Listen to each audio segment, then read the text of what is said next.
এই যে ঘরটি আপনারা দেখতে পাচ্ছেন এই মুহূর্তে, এই ঘরের ভিতরে কিন্তু দুটি রুম রয়েছে এবং দুটি রুমে একটি রুমে মা এবং মেয়ের যে মরদেহ সেটি পড়েছিল এবং অন্য একটি রুমে মা, বাবা এবং ছেলের যে মরদেহ সেটি পড়েছিল। সুপ্রিয় দর্শক, আপনাদের সকলকে স্বাগত জানাচ্ছি। আমি তোফায়েল হোসেন।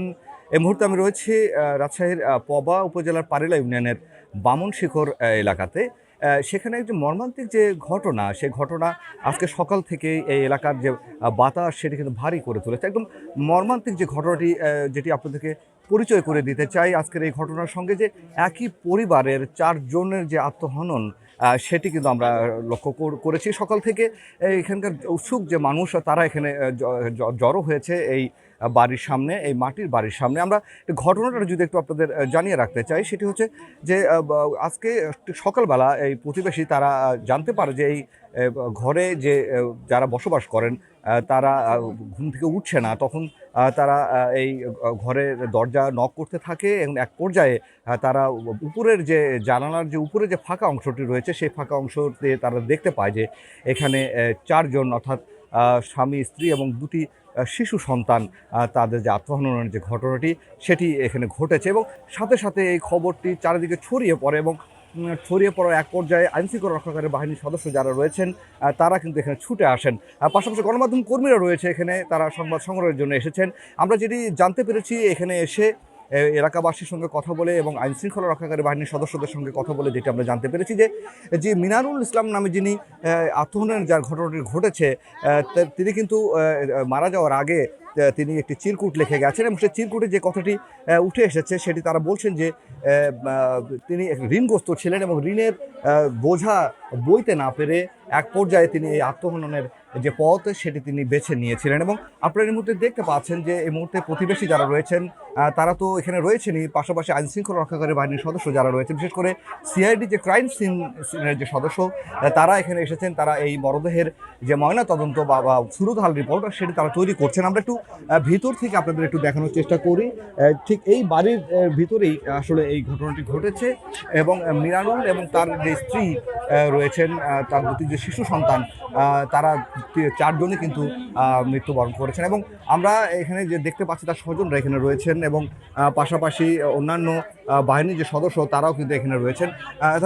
এই মুহূর্তে আমরা যখন কথা বলছিলাম তখন ভিতরে যে 4টি মরদেহ রয়েছে, এই 4টি মরদেহের কিন্তু সুরতহাল রিপোর্ট তৈরি করা হচ্ছে এবং সুরতহাল রিপোর্ট তৈরি করার পরেই এই মরদেহগুলো ময়না তদন্তের জন্য নিয়ে যাওয়া হবে। রাজশাহী মেডিকেল কলেজ হাসপাতালের যে মর্গ রয়েছে সেখানে নিয়ে যাওয়া হবে। আমরা এলাকাবাসীর সঙ্গে কথা বলেছি, তারা যেমনটি আমাদেরকে বলছিলেন যে দীর্ঘদিন থেকে তিনি ঋণগ্রস্ত ছিলেন এবং ঋণগ্রস্ত থাকার এক পর্যায়ে তার পরিবারের লোকজন এক পর্যায়ে তার জমি বিক্রি করে তার কিছু ঋণ কিন্তু তারা শোধ করেছিল, কিন্তু তারপরেও সেই ঋণের দায় থেকে বা ঋণের বোঝা থেকে কোনোভাবে সে বের হয়ে আসতে পারছিলেন না। এক পর্যায়ে তিনি 2 দিন আগেও কিছু মানুষের থেকে ধার করে তিনি বাসার যে বাজার খরচের যে বিষয়টি সেটি তিনি সেরেছিলেন, কিন্তু সবসময় তিনি একটি মানসিক দুশ্চিন্তার মধ্যে থাকতেন এবং তার সংসার কিভাবে চলবে, তার পরিবার পরিজন কিভাবে চলবে, তার খাওয়া দাওয়ার যে খরচ সেটি নিয়ে কিন্তু সবসময় তিনি একটি মানসিক দুশ্চিন্তার মধ্যে থাকতেন, এলাকাবাসী যেটি আমাদেরকে বলছেন। এবং সেই জায়গা থেকে যখন সে আর সহ্য করতে পারছিলেন না তখন থেকে তারপরেই কিন্তু আজকের যে ঘটনাটি এটি কিন্তু সে ঘটেছে।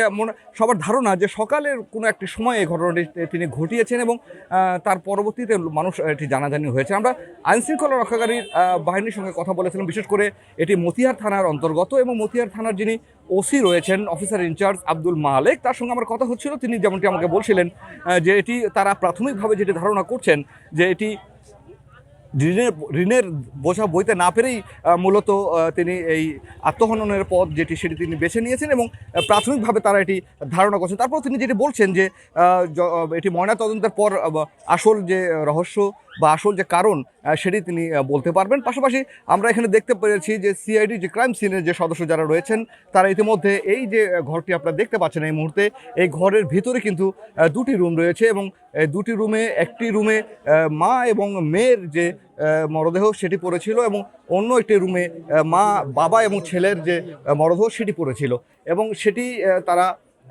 শনাক্ত করেছেন। এবং এই মুহূর্তে তারা এই ক্রাইম সিনের সদস্য যারা রয়েছেন তারা এই ভিতরে রয়েছেন এবং তারা ইতিমধ্যে যে সুরতহাল যে রিপোর্ট সেটি তারা তৈরি করছেন। আপনারা নিশ্চয়ই দেখতে পাচ্ছেন যে ক্রাইম সিনের সদস্য সিআইডির তারা এখানে রয়েছেন এবং যে স্বজন যারা দেখতে পাচ্ছেন, স্বজন তারা রয়েছে। একটা মর্মান্তিক একটি ঘটনা যে একই পরিবারের 4 জন। আপনারা শুনে অবাক হবেন যে শিশু দুটি যেটি রয়েছেন, একটির বছর বয়স কিন্তু 1.5 বছর বয়স এবং একটির বছর 3.5 বছর আমরা যতটুকু জানতে পেরেছি। এবং তার স্ত্রীও খুব বেশি একটি বয়সের নয় এবং তিনিও এখানে রয়েছেন। আমরা কিছুক্ষণ আগে কথা বলছিলাম আইন শৃঙ্খলা রক্ষাকারী বাহিনীর সদস্যের সঙ্গে, বিশেষ করে সিআইডি ক্রাইম সিনে যারা রয়েছেন, তারা বলছেন যে সুরতাল রিপোর্ট তৈরি শেষে তাদের এখান থেকে বের করা হবে। আমরা প্রতিবেশীর সঙ্গে কথা বলেছিলাম, তারা একই কথা কিন্তু তারা আমাদেরকে বলেছেন যে মূলত তার যে ঋণের যে বিষয়টি, সেই ঋণের কারণেই তিনি এই পথ তিনি বেছে নিয়েছেন। তবে এই যে ঘটনাটি, যে মর্মান্তিক যে ঘটনাটি, এটি কিন্তু গোটা এলাকাবাসীর মধ্যে একটি শোকের ছায়া ফেলে দিয়েছে এবং এটি স্তব্ধ পরিবেশ এখানে তৈরি হয়েছে। এখানকার যে আত্মীয় স্বজন যারা রয়েছেন, যাদের স্বজন যারা রয়েছেন, তাদের গগন বিদারী আর্তনাতে এলাকার বাতাস কিন্তু ভারী হয়ে উঠেছে এবং তারা কল্পনাই করতে পারছেন না। অনেকে বলছিলেন যে তাদের যে এই যে ঘটনাটি, এই ঘটনাটি তাদের কাছে অস্বাভাবিক মনে হচ্ছে এবং তারা ভাবতেই পারেন না যে এত বড় একটি ঘটনা তারা এখান থেকে বেছে নেবেন, এই পথ তিনি বেছে নেবেন। তবে যতই মানুষ আশ্চর্য হচ্ছে, কিন্তু একটি কথাই কিন্তু বারবার তারা বলছিলেন যে তাদের যে ঋণের যে বিষয়টি, সেই ঋণের কারণেই তিনি মূলত এই পথ তিনি বেছে নিয়েছেন। তো এই মুহূর্তে আমরা রয়েছি ঠিক একদম এই যে বাসাটি দেখতে পাচ্ছেন, ঘরটি, যে ঘরের দরজাটি আপনারা দেখতে পাচ্ছেন, সেই দরজায় এই ঘরের ভিতরেই মূলত সেই মরদেহগুলো রাখা রয়েছে এবং সেখানে সুরতাল রিপোর্টার কাজ করছে সিআইডি ক্রাইম সিনের সদস্যরা। আমরা যতটুকু জানতে পেরেছি কিছুক্ষণের মধ্যেই হয়তো এই মরদেহ 4টি বের করা হবে এবং আমরা সকাল থেকে এখানে অবস্থান করছিলাম এবং নানান জনের সঙ্গে আমরা কথা বলছিলাম। তারা যেমনটি আমাদের বলছিলেন যে তিনি যে মানসিকভাবে যে বিপর্যস্ত ছিলেন এবং মানসিকভাবে যিনি ভেঙে পড়েছিলেন, এবং এটি তার যে সঙ্গের যে বন্ধুবান্ধব যারা রয়েছে তারাও কিন্তু এটি আমাদেরকে বলেছে যে কয়েকদিন থেকে তার যে চলাফেরা সেটি খুব একটা স্বাভাবিক মনে হচ্ছিল না। তিনি যেখানে থাকতেন খুব দুশ্চিন্তাগ্রস্ত থাকতেন, খুব কম কথা বলতেন এবং আমরা যতটুকু জানতে পেরেছি তিনি মূলত কৃষি কাজ করতেন ব্যক্তি এবং এই কৃষি কাজ করে কিন্তু তিনি তার জীবিকা নির্বাহ করতেন। তবে আমরা এলাকাবাসীর সঙ্গে কথা বলে যতটুকু জানতে পেরেছি এবং তার স্বজনদের সঙ্গে, তারা যেটি বলছেন যে তিনি কয়েকটি এনজিও থেকে কিন্তু ঋণ নিয়েছেন এবং সেই ঋণগুলো কিন্তু তিনি ঠিকমতো পরিশোধ করতে পারছিলেন না এবং কোনো যেগুলো সাপ্তাহিক যে কিস্তিগুলো রয়েছে, সেই সাপ্তাহিক কিস্তিগুলো কিন্তু তিনি ঠিকমতো পরিশোধ করতে পারছিলেন না, যার ফলে সেখান থেকেও একটি তার দুশ্চিন্তা ছিল। তবে বড় কোনো ঋণের কোনো চাপ রয়েছে কিনা সেটি কিন্তু আমরা এখন পর্যন্ত জানতে পারি নাই। তবে অনেকে বলছিলেন যে এর আগে তার বাবা একটি জমি বিক্রি করে তার কিছু ঋণ শোধ করেছিলেন এবং তারপরও যে তার যে অন্যান্য যে ঋণগুলো রয়েছে সেগুলো কিন্তু শোধ করা সম্ভব হয়নি। সব মিলিয়ে যে ঘটনাটি আমরা জানতে পারলাম, আত্মীয় স্বজন তার এবং পাড়া প্রতিবেশী এবং আইনশৃঙ্খলা রক্ষাকারী বাহিনীর যে প্রাথমিকভাবে যেটি ধারণা করা হচ্ছে, সেই প্রাথমিক ধারণা থেকেই বোঝা যাচ্ছে যে মূলত তিনি ঋণের দায়ে, ঋণের বোঝা সহ্য করতে না পারে তিনি এই পথ তিনি বেছে নিয়েছেন। এই যে ঘরের দরজাটি আমরা বন্ধ দেখছেন, এই ঘরের ভিতরেই আইনশৃঙ্খলা রক্ষাকারী বাহিনী, বিশেষ করে সিআরডিতে ক্রাইম সিনের যে সদস্য যারা রয়েছেন তারা ভিতরে রয়েছেন এবং তারা যে মরদেহগুলো রয়েছে সেই মরদেহের যে সুরতাল রিপোর্ট তারা প্রস্তুত করছেন এবং তার পরপরই যে আইনগত প্রক্রিয়া সেটি হচ্ছে তাদেরকে রাজশাহী মেডিকেল কলেজ হাসপাতালের যে মর্গ রয়েছে সেখানে নিয়ে যাওয়া হবে এবং সেখানে ময়নাতদন্ত শেষে পরিবারের স্বজনদের কাছে মরদেহ হস্তান্তর করা হবে বলে আইনশৃঙ্খলা রক্ষাকারী বাহিনীর সদস্য তারা আমাদেরকে কিন্তু জানাচ্ছেন। উনি কালকে রাত্রি 9টা-10টা পর্যন্ত এলাকাতে বিভিন্ন চায়ের দোকানে চা খেয়েছে, ঘোরাঘুরি করেছে, তারপরে বাসায় এসেছে।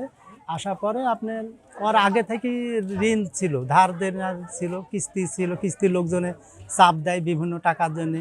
এলাকাতে হয়তো কারো কাছ থেকে আরও টাকা নিয়েছে, এসব চাপ দেয়। এর আগে ধার দেনা ছিল, ওনার আব্বা জমি বিক্রি করে পরিশোধ করেছে। তারপরে আবার অনেক ধার দেনা, বিভিন্ন চাপ দেয়। সংসারে যেটুকু ইনকাম করে এতে সংসার চলে না। কি করতেছে? কৃষি কাজ করে, মানে যখন যে কাজকর্ম পায় সেটাই করে। ছেলে কর্মিক এবং সাদা সুদের ছেলে, কারোর সাথে মারামারি বা গন্ডগোল ফেসাদ এগুলো কোনো দিন কারোর সাথে করেনি। হ্যাঁ, তারপরে সে রাত্রিতে এই অবস্থা। আর মা যখন 9টার পরে ওনার মা ডাকাডাকি করছিলেন যে কোনো সারা শব্দ পাচ্ছে না। তারপর ওনার মা চাতাল দিয়ে উঠেছে, চাতাল আছে যেটা আমাদের চাতাল বলে, উঠে দেখছে যে নামি ওনার বউ আর ছোট 1.5 বছরের মেয়েটা অন্য ঘরে মারা গেছে। তারপর ওর পাশে যে ছেলেটা ছিল সেলেটাকেও গলায় গামছা দিয়ে মেরে ফেলেছে। তারপর উনি নিজে গলার দড়ি দিয়ে লটকে আছে। এখন ধারণা যে উনি হয়তো মেরে নিজে আত্মহত্যা করেছে। বয়স কত হবে ছোটটা?